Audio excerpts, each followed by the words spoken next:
Dodgers are now 2-6. Improved to 2-6 with Jack as their beat You know writer. what? Oh, as the as beat your writer. yeah. Yeah. I was there in Texas. They won 2 World Series with me as their columnist. Just saying. Far apart. Yeah. Grandpa.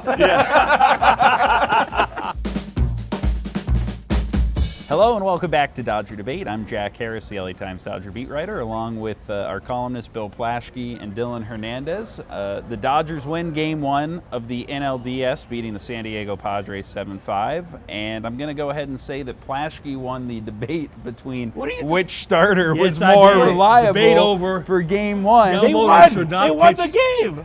They won the game. Gave it to chance him to win. He didn't give a chance to win. He almost let him lose. Yeah, But he did it. Three innings, 5 runs, chance to win. Chance to win. Standards are different. Let's just say it's a good thing the Dodgers had Shohei Ohtani in the lineup to kind of clean up some of what was looking like another disastrous start to a postseason game. Yamamoto should not be allowed to pitch again this season. He's awful. Wow, this season? No, I wouldn't say this season. We give him time to ramp up. He's still in spring training. He's still in spring training mode. He was terrible. The Dodgers offense was tremendous. Shohei Ohtani is Superman. So many great things tonight. The stadium was rocking. It was a wonderful place to be, but Yamamoto brought everybody down. Well, what say you, Dylan? What say you? I say that in the 2023 Japan Series, Yamamoto in Game 1 gave up a career-worst 7 runs. Comes back in Game 6, sets a Japan Series strikeout record with 14. This is a 5-game series. This is somebody that bounces back. There will be a Game 5. Yamamoto will make history. Yamamoto mania will start in Game 5 here. I'd look at it this way. He did not pitch well. Wasn't commanding well. Couldn't get outs with the splitter. But because of his struggles, he put the Dodgers in a situation that they have failed to claw their way out of in the past couple Octobers, which is down early in a game, having to stress an opposing pitching staff. This is the kind of game this team could not win the last 2 postseasons. Tonight, you have Shohei Ohtani in there. He hits the big 3-run homer to tie it. You have Teoscar Hernandez in there, another new player who hits the go-ahead single in the 4th or 5th inning. Can't remember now. It was 4th inning. There we go. How encouraged were you by what you saw from the Dodgers lineup being able to battle back and win a game like this? Team than last year or 2 years ago. And also, I think my favorite play, one of my 2 favorite plays, one was a Tommy Edman bunt. Which led to a run. That started that 4th inning rally. The second play didn't result in a run, but was so inspirational. Freddie Freeman stole second base on one leg. That's insane. That shows this team has so much fight.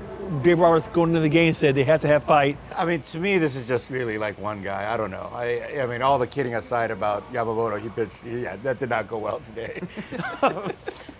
I don't think.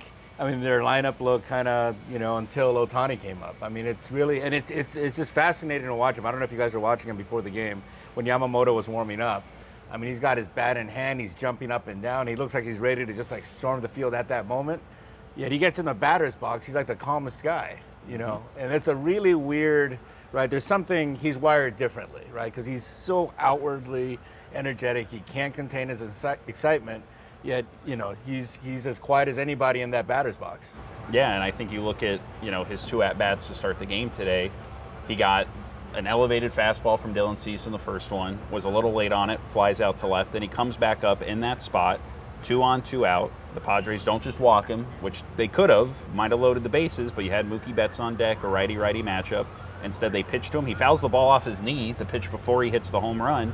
And then he gets the pitch in that same spot as the first at-bat, is on time with it, puts the barrel on it, hits it 380 feet. And then, to your point, goes back to the animated, excited Ohtani, where he flings the bat with 2 hands and he's screaming as he rounds the bases. And to me, in a game that really felt like so similar to the way some of those games against the D-backs went last year, for him to deliver that moment, for the way it fired up the rest of the team, for the way it got the crowd back into the game, like we talked about, how much can Shohei Ohtani really carry the Dodgers or influence their success in the playoffs? And I think tonight you got the ultimate example of what Dylan said something like this to me before, and it's true. He's as close to a one-man team as you can get. I mean, he really is.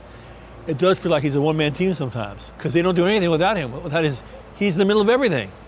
He's the inspiration for everything. He gets the fans going. The fans tonight were rocking. His home run, the press box swayed. more than I've ever felt a sway in 35 years here. I thought it was going to collapse. I don't even get why they pitched to him, to be honest. I mean, at this question. point, Good question. Don't you just take your chances with Mookie at this point? I mean, Like last week when the Dodgers won those 2 games against them in that 3-game series, I mean, 2 of them they just lost to Ohtani. Like, stop pitching to the guy. we were in the moment in the press box. I told another reporter I'd pitch to him. Like, you know what? The worst thing that happens is it's a tie game. See what this guy can do. You have one of your best pitchers out on the mound. You have a guy who can beat him with a few different things. Like, that's the kind of moment where, you know, at that point in his first career playoff game, I would have pitched to him. But now you see what happens. And I think, again, having that kind of moment, I think it really does matter a lot in the dugout and to this team's belief when they see a guy doing what he's been doing the last couple weeks, delivering in that kind of moment, aiding in the 4th inning rally with a broken bat single that he somehow got into center. The fans are watching the game thinking, when's he up next? That's all they're thinking is, when is he up next? The whole team is based around who can get on base for him, who can set him up, when's he up next?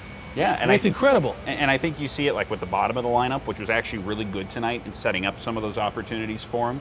That plays into it, right? Hey, we know if we get on base, Ohtani's coming up, we have a chance to make something happen. I think it trickles down to even, you know, Mookie Betts, who didn't have a hit tonight but got on base 3 times.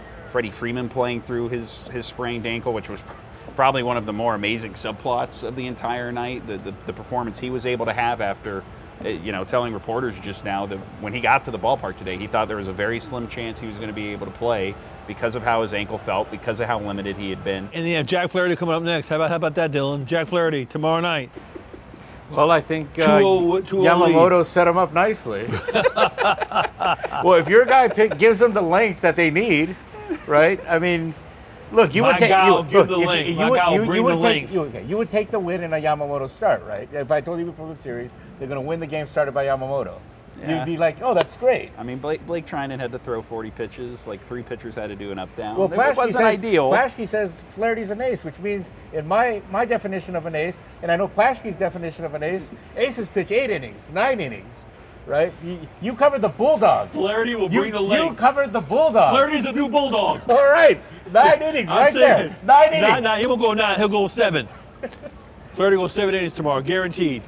My guy will bring the length. Oh man, 7 innings. All right, let's see. The new Bulldog.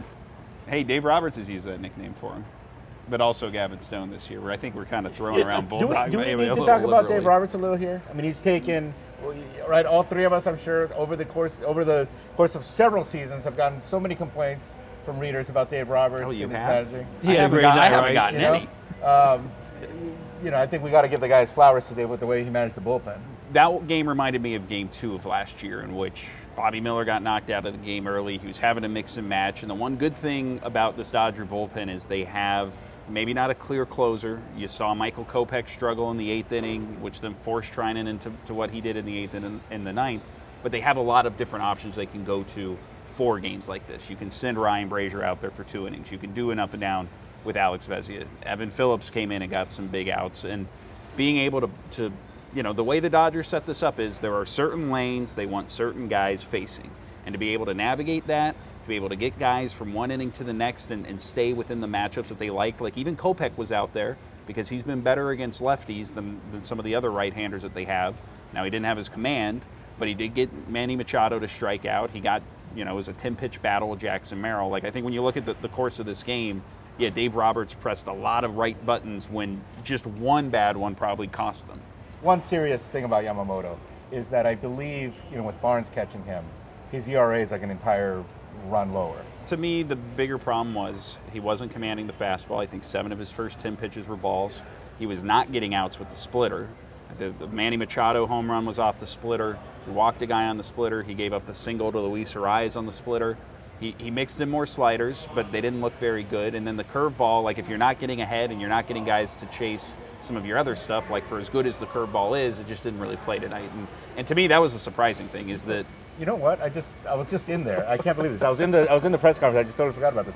Roberts basically said he thinks that he's like tipping and that those guys on second base can tell. Yeah, that's right. That's what he said. That's right. And that was a problem in his MLB debut back in Korea. You question honest Dave Plaschke? No, I think he's right. Maybe he was tipping, which is terrible. What's he tipping for? Right, but He should know all better. the, all, Because he wants the, to. all the reasons He we should know just better. listed are not Will Smith related reasons. No, that's not Will Smith. But I'm glad you're looking for an out, for an easy explanation to I picked the explain away Dodgers what to- happened. I picked the Dodgers to sweep. I'm standing by my pick.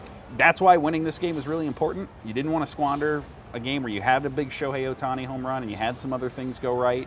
It's not maybe the most sustainable formula, but to steal a win here, to have Jack Flaherty going tomorrow, I think you do have to feel pretty good about where you're at currently if you're the Dodgers, Although, Dylan, I especially will with say the way this. the first inning went. I did notice impressed about you refer to me as Jack's grandfather. That wasn't the highlight of my night. Thank you, sir. Well, You were just stung because Yamamoto stunk. the Japanese reporters told me that I look older than Taro Abe of the Chunichi newspapers, which to me, he's older than me. I mean, they're not wrong. Really? I look older than that? You have gray hairs in your beard as you talk. Yes, He looks you like do. an aging panda that's about to be put down. Now, about Lincoln Riley. How do you guys see both that game tonight? Well, I know, now we need the Dodgers. They couldn't, no goal line stand. Flash, now we need the Dodgers to keep winning. We're not going to have anything to write I know, about. you're right. All right, well, they're off to a good start, up 1-0 in the series. It was their first playoff win since Game 1 of the 2022 NLDS. 725 days. We'll be back here tomorrow night after the Bulldog, Jack Flaherty, takes them out for the Dodgers. Until then, for Dylan and Bill, I'm Jack. Thanks for watching.